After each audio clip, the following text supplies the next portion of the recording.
मैं राणा पुंजा बोल रहा हूं। मैं वही भील जनजाति का सरदार हूं जिसको महाराणा प्रताप ने राणा की उपाधि दी थी। मैं वही हूं जिसने महाराणा प्रताप के कंधे से कंधा मिलाकर अकबर के साथ युद्ध लड़ा और उसी की बदौलत आज भी मेवाड़ के राज चिन्ह में एक तरफ मेरी फोटो लगी रहती है।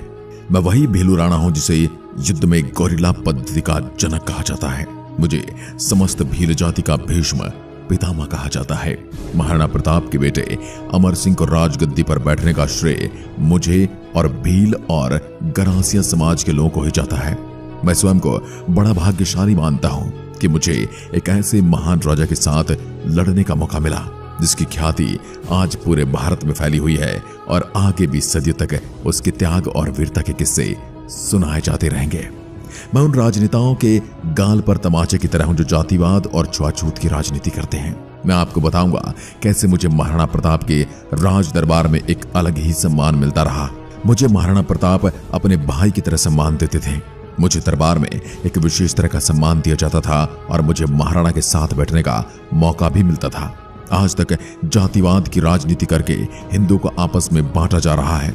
यह सब एक राजनीतिक फायदे के लिए किया जा रहा। बाकी मैं आपके सामने एक अच्छा उदाहरण हूं कि ऐसा कभी कुछ था ही नहीं।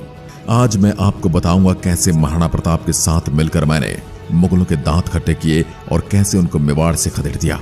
आज मैं आपको मेरे और महाराणा प्रताप के बीच ऐसे रिश्ते के बारे में बताऊंगा जो मेरे जीवन से जुड़ी भी कुछ ऐसी बातें बताऊंगा जो शायद आप में से कोई नहीं जानता होगा। मुझे मेवाड़ में आज भी बहुत सम्मान से याद किया जाता है और उसी याद में फतेह सागर झील के किनारे पर बना प्राचीन महल मोती मंगरी पर मेरी प्रतिमा बनाई गई है, जिसे आप आज भी जब भी चाहें तो देख सकते हैं। जब भी हल्दी घाटी की बात आती है मेरा नाम बड़े गर्व और सम्मान के साथ लिया जाता है और इस युद्ध में मैंने और मेरी सेना ने एक अहम भूमिका निभाई थी। उसी के चलते मुझे राणा की उपाधि दी गई। मैं एक ऐसा भील नायक था जिसके पराक्रम से दुश्मन भी थर-थर कांपते थे। मैंने अपने जीवन में कभी हार स्वीकार नहीं की और आज भी आपको मेरे ऐतिहासिक पृष्ठभूमि में यही देखने को मिलेगा। मैं भील भौमट के भीलों का राजा था जो अरावली पर्वतों के जंगलों में निवास करते थे, जहां दुश्मन तो क्या परिंदे भी पर नहीं मार सकते थे।